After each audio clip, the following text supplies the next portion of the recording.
C'est l'heure de l'information sur Eden Télévision. Merci pour la confiance à nous renouveler. En voici les grandes articulations. Comment faire un bon usage des antibiotiques? C'est le sujet qui a fait l'objet d'une marche suivie d'une conférence de presse ce mercredi. Démarrée de la mairie d'Abomey-Calavi, la marche a chuté bien sûr sur le campus d'Abomey-Calavi. Les détails, c'est dans un instant. Les rapports sur les détails financiers de deux sociétés d'État, dont l'Agence nationale pour la promotion de l'emploi ANPE, révèlent 700 millions d'impayés et 32 millions de détournements. Qu'en pensent également les Béninois? La réponse, c'est dans ce journal. L'asphaltage, un des projets phares du programme d'action du gouvernement de Patrice Talon pour l'attractivité des villes du Bénin. C'est le cas à Ouiho, à Cotonou bien sûr, où les résultats sont visibles. Voilà pour le sommaire de ce journal.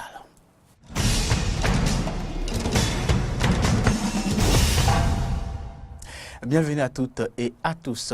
Une marche suivie d'une conférence a été organisée ce mercredi dans le cadre de la Semaine mondiale pour un bon usage des antibiotiques.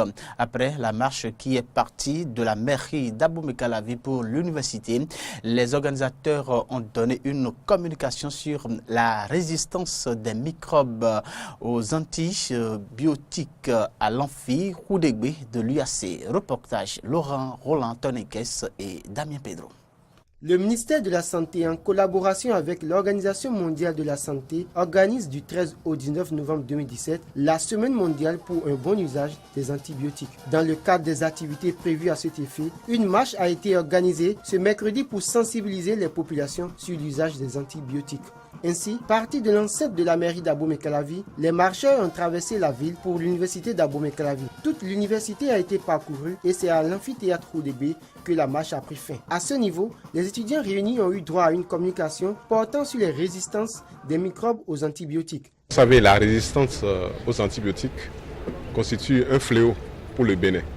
Et vous savez, les microbes et les hommes sont en perpétuel conflit. Si nous ne faisons rien, si nous n'avons rien pour lutter contre ces microbes-là, ça veut dire que nous allons disparaître d'ici là. Donc c'est pour ça que nous avons voulu faire cette marche, cette caravane, pour sensibiliser la population. L'université, c'est un État dans un État. Donc ces étudiants iront dans leur famille pour être notre porte-parole, pour sensibiliser leurs parents, leur entourage, pour qu'on prenne conscience de la gravité de la situation. Un antibiotique, quand il est mal utilisé, crée des résistances et dans ces conditions, plus de possibilités de traiter les infections. Ainsi donc, il faudra éviter l'automédication. Comment donc utiliser les antibiotiques? Vous savez très bien que de plus en plus, les microbes deviennent très résistants aux antibiotiques par nos mauvais usages, nos mauvaises pratiques. Et vous savez qu'il y a des règles qu'on respecte en matière d'utilisation des antibiotiques, ce que nous ne respectons pas. Les antibiotiques, comme première règle, doivent être utilisés très vite, en ce sens que nous devons surprendre le microbe et empêcher sa multiplication. Fort, comme deuxième règle, en ce sens que nous devons respecter scrupuleusement les indications du laboratoire fabricant. 3, longtemps, il ne suffit pas d'utiliser une seule journée l'antibiotique et de délaisser pour y revenir après un mois. C'est faux, ça crée la résistance. Il faut utiliser tout au moins 3 à 4 jours, pendant 4 jours, et pourquoi pas pendant une semaine. L'antibiotique. Il est également souhaité que l'on fasse l'antibiogramme. Toutefois, les éleveurs devront également respecter les délais d'attente. Ceci éviterait aux hommes la contagion par des maladies dont souffriraient certains animaux. Il est courant de voir des patients dans les officines de pharmacie voulant acheter des antibiotiques. Suite à cette semaine mondiale pour le bon usage des antibiotiques, des mesures sont prises pour éviter cet état de choses. C'est ce que précise Dr Habib Canfon. Alors, il faut savoir qu'aujourd'hui, les pharmaciens d'officine du Bénin s'engagent donc dans cette lutte contre l'antiribio-résistance et pour la promotion de son bon usage en décidant dorénavant de ne plus dispenser d'antibiotiques en l'absence de toute prescription médicale. Donc dorénavant, il ne faut pas être surpris si vous rentrez dans une officine de pharmacie et qu'on vous réponde non monsieur, nous ne pouvons pas vous servir cet antibiotique parce que vous n'avez pas une ordonnance médicale. Nous travaillons, comme je le disais, c'est une lutte de longue haleine pour que la sensibilisation se fasse aussi en notre sein et que de plus en plus de pharmaciens puissent tout simplement respecter les règles élémentaires de dispensation d'antibiotiques. Les populations sont donc à être compréhensives pour cette nouvelle donne qui limiterait l'utilisation tous azimuts des antibiotiques. On reste toujours à l'université d'Abomey-Calavi qui a élu depuis quelques jours son nouveau recteur Maxime Dacruz, premier vice-recteur sous Brice Sissin, est élu donc recteur de l'université d'Abomey-Calavi. Quelles sont alors les attentes des étudiants sur de la nouvelle équipe rectorale? Suivez-les au micro de Carnot François Rumbediento et Romaric Devouchi. En fait, l'année dernière, les frais de l'inscription n'étaient pas aussi élevés en tant que tels. Mais cette année, nous venons de constater que c'est monté jusqu'à 25 000 francs ou bien, n'est-ce pas? Jusqu'à 25 000 francs. Maintenant que nous avons un nouveau recteur, nous allons bien lui demander d'aller revoir les autorités pour que les négociations soient faites à ce niveau-là. Et aussi, nous allons lui demander de bien vouloir participer à la bonne condition de vie des étudiants sur le campus. Il faudrait que les amphis soient en nombre pour que les étudiants ne se perdent pas trop. Tel jour, on dit on a cours dans cet amphi et on se promène en vain. Et on se retrouve sans amphi là. Nous allons lui demander de dire quelque chose, de faire quelque chose par rapport à ce niveau-là. Bon, d'abord, j'aimerais que la nouvelle équipe prenne en charge le problème de déplacement. Parce que nous les étudiants, nous avons beaucoup de mal à venir sur le campus. Tu te réveilles à 5h, à 4h, mais d'abord trouver le bus ou bien attendre le bus, c'est déjà un problème. Donc si on peut avoir plus de bus à notre disposition, là on ne serait plus entassés comme des moutons dans les bus. Là chacun aura une place fixe et puis le déplacement serait free quoi, c'est ça. Bon, par rapport aux frais d'inscription, c'est une bonne initiative selon moi. Parce que déjà ça va annuler ou bien ça va freiner les doubles inscriptions. Là ça va permettre aux gens qui veulent vraiment étudier de se donner à fond. Puisque tu vois une seule personne faire cours dans quelle faculté, ça c'est du désordre. Donc il faut savoir pourquoi tu es là. Donc d'abord, le problème de frais d'inscription là, on n'a même pas le droit de contester ça. On doit accepter. Et puis moi, j'incite même le recteur à augmenter le prix. Je les invite à faire plus mieux que le passé. Parce que le professeur Dacruz était un membre de l'équipe passante. Donc nous l'invitons, nous les exhortons, nous étudiants, nous les exhortons à faire plus mieux que l'équipe passée pour améliorer la condition d'études au niveau des étudiants parce qu'il n'y a pas d'amphi, on est entassé dans les amphis, le nombre est vraiment dépassé alors que nous sommes dans le système LMD. Il faut améliorer les conditions pour qu'à la fin, nous soyons bien formés.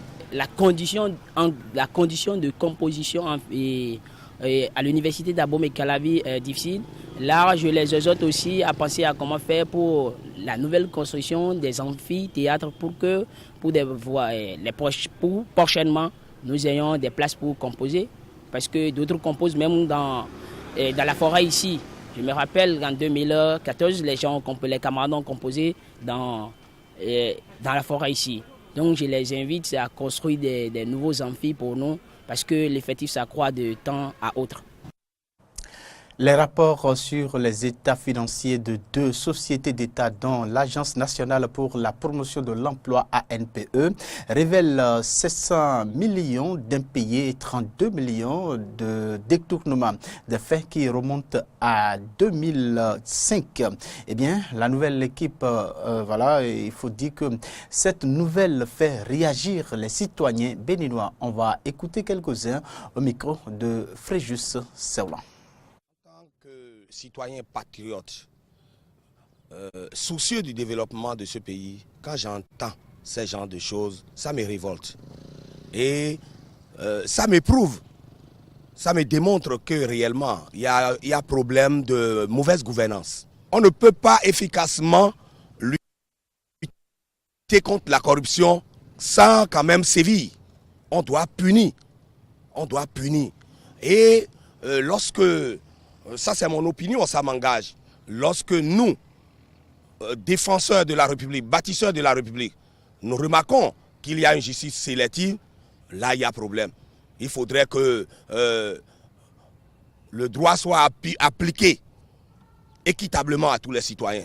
Mais ceux qui détournent bien le milliard, là, c'est ceux-là qui sont célébrés. Et c'est ceux qui volent le mouton ou bien qui doivent 200 000, c'est ceux-là qu'on jette dans la prison. En tant que citoyen, on voit qu'il y a, surtout au Bénin, la majorité des personnes surtout nous jeunes, on n'a pas d'emploi et on se démerde dedans. Et si on apprend une telle chose, vraiment c'est un peu décourageant et ça ne nous avantage pas parce que si ces sous-là étaient réservés pour quelque chose, pour créer des emplois pour nous jeunes, c'est une bonne chose. Si aujourd'hui on parle des cas de vol, bien de choses là, de braquage aujourd'hui, c'est parce qu'il n'y a pas de travail. Alors qu'avec ces sous-là, on peut créer quelque chose pour engager nos jeunes à travailler. C'est un peu désolant que c'est au niveau de l'agence de l'emploi que ça s'est produit. C'est un peu choquant. Et ça nous décourage vraiment nos jeunes. Je vais remercier le gouvernement pour ce travail qu'il a entamé depuis 2016.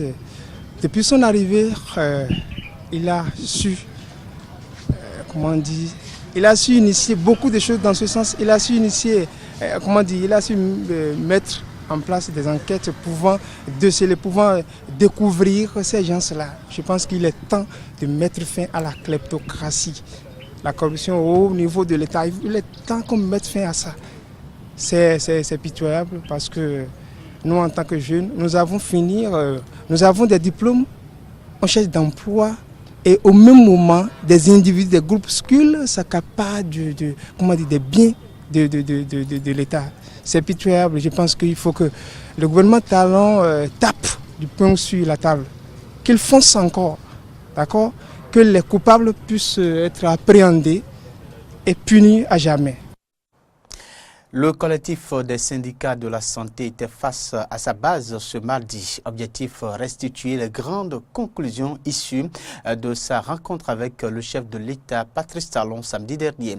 La séance a eu lieu à la Bourse du travail de Cotonou. Carnot François Ngbediento et Fréjus Fiossi y étaient. Voici le compte rendu.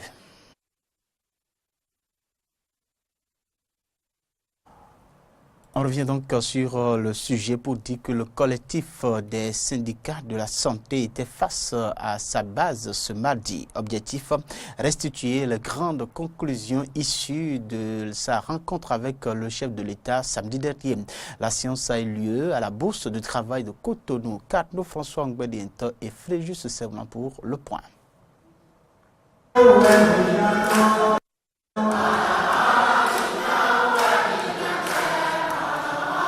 Après la rencontre du chef de l'État avec le collectif des syndicats de la santé, le samedi 11 novembre dernier, à la présidence de la République, les agents grévistes ont eu droit ce mardi à une séance de restitution à la Bourse du travail à Cotonou de la part du collectif des syndicats de la santé du Sud et du Centre.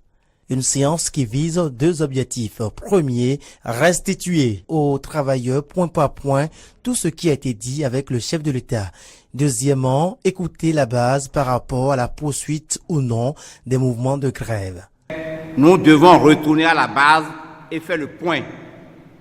Il revient à la base de nous dire ce que vous avez ramené permet d'aller dans tel ou tel autre sens. Et c'est cela qui a fait que jusqu'à ce matin, il y a beaucoup de tergiversations, beaucoup de gens qui pensent qu'on n'est pas béninois bon teint, ou bien que le fait d'avoir rencontré le chef de l'État n'a pas été un élément suffisant pour nous. Des gens qui n'ont pas compris dramatisent. Je voudrais profiter de l'occasion pour dire c'est comme ça que nous fonctionnons. Ça peut ne pas être le cas parfois. Dans le passé, nous avons décidé de respecter les règles du jeu. Et pour cela, désormais, il faut que les journalistes comprennent, même si on dépasse Talon et qu'on nous envoie être reçus par Macron ou bien, je ne sais pas, par Trump, on reviendra dire aux travailleurs ce qu'on nous a dit avant de décider de quoi que ce soit. Du soutien, ils en ont eu, en témoigne ce bref et riche passage de Kassam Mampo, le secrétaire général de la CSTB. Bravo pour avoir obligé Patrice Talon à négocier avec vous. Après environ 2 heures d'échange avec le base, il ressort ce qui suit. Donc nous avons tous entendu. Donc l'objectif, c'est de viser, de savoir d'abord où est le protocole, qu'est-ce qu'il y a dedans et signer. Et après ça, nous pourrons vous tenir informés de tout ce qu'il y a. Nous allons écouter aussi, avoir l'information des autres départements dans la journée sûrement. Ils vont finir tout à l'heure, nous allons les appeler et nous allons réunir et on va voir ce qu'il y a exactement.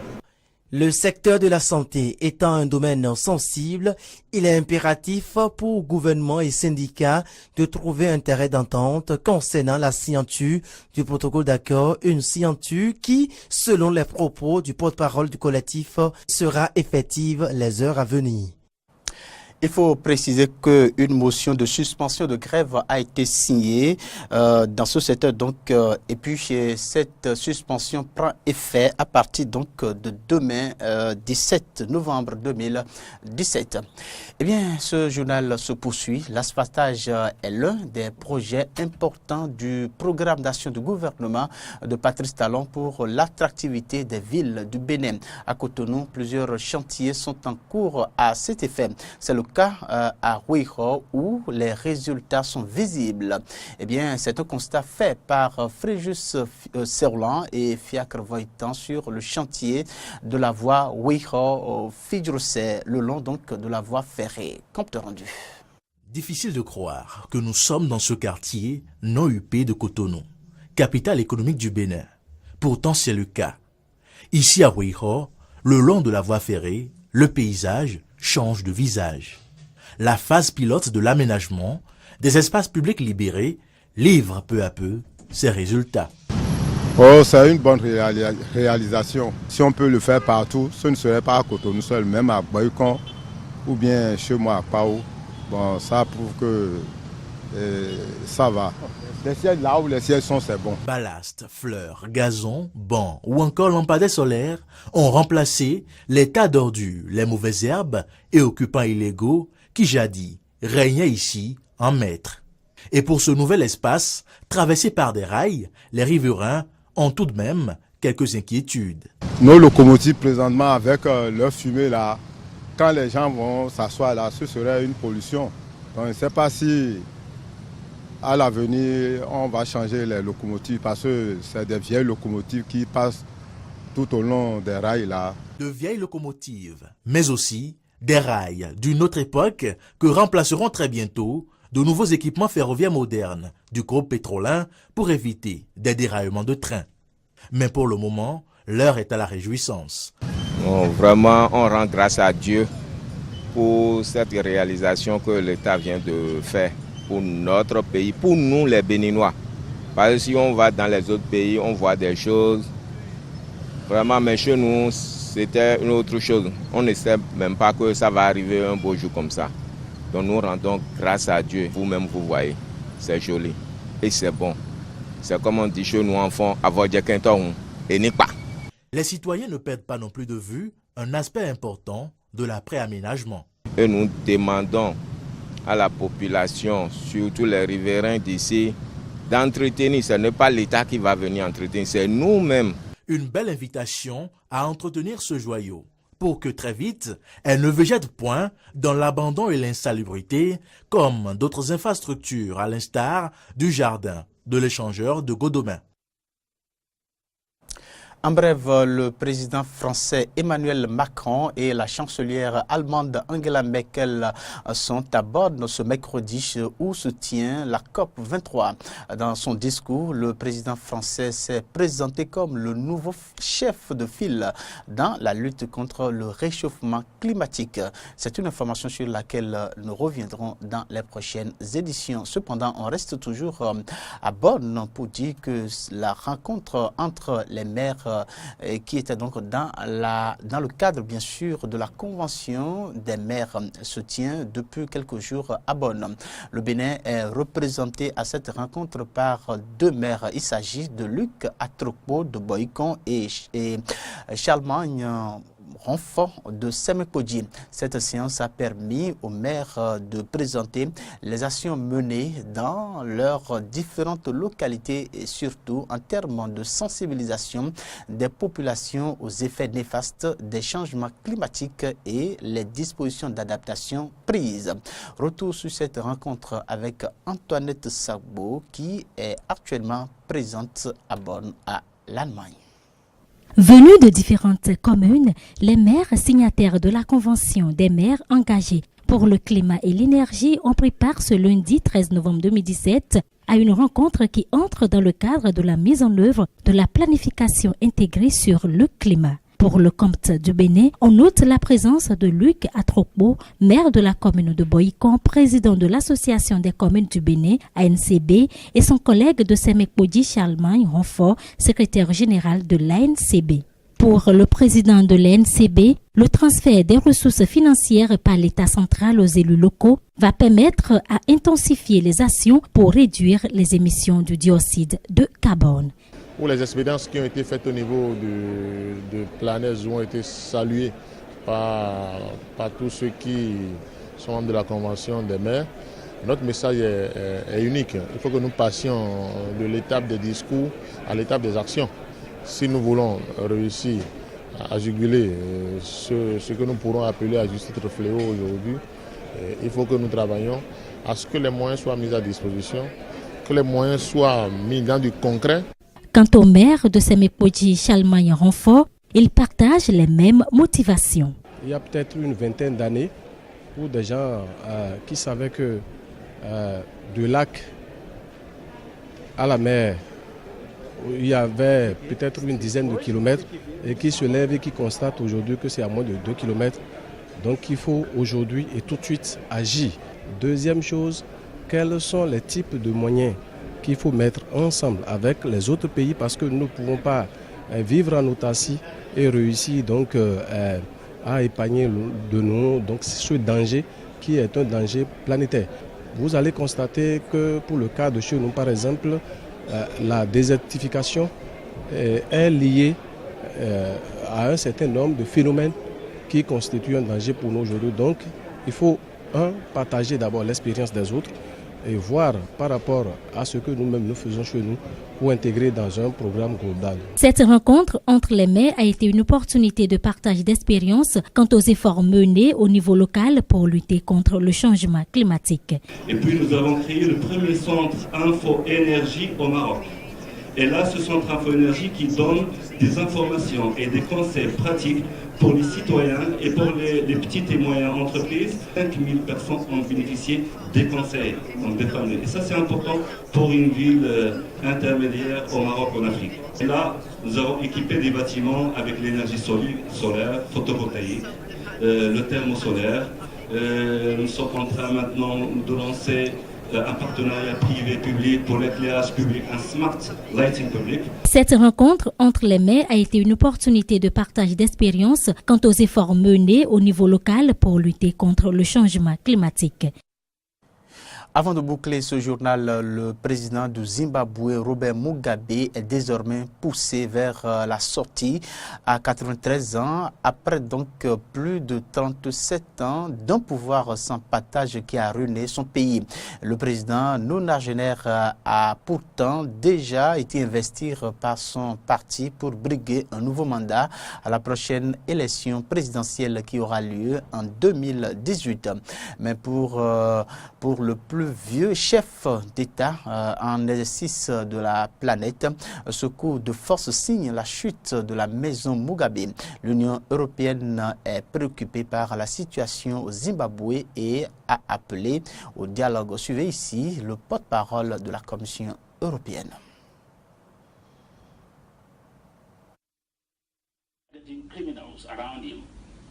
Des criminels autour du président Mugabe commettent des crimes qui causent des souffrances économiques et sociales dans le pays et ils doivent être amenés devant la justice.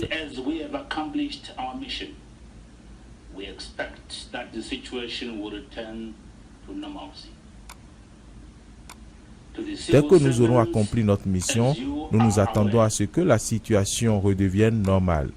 Aux fonctionnaires, comme vous le savez, il existe un plan par les mêmes individus pour influencer la purge en cours au sein de la sphère politique.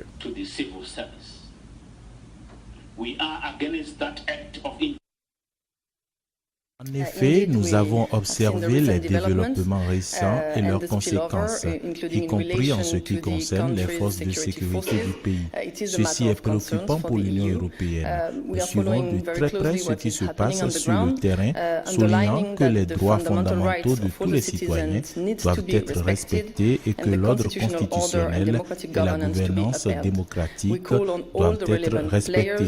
Nous appelons toutes les parties concernées à passer de la confrontation au dialogue avec pour objectif une résolution pacifique. C'est la fin de ce journal sur Eden Télévision. Toute l'équipe de préparation et de présentation vous remercie de l'avoir suivi. D'ici là, portez-vous bien. Au revoir.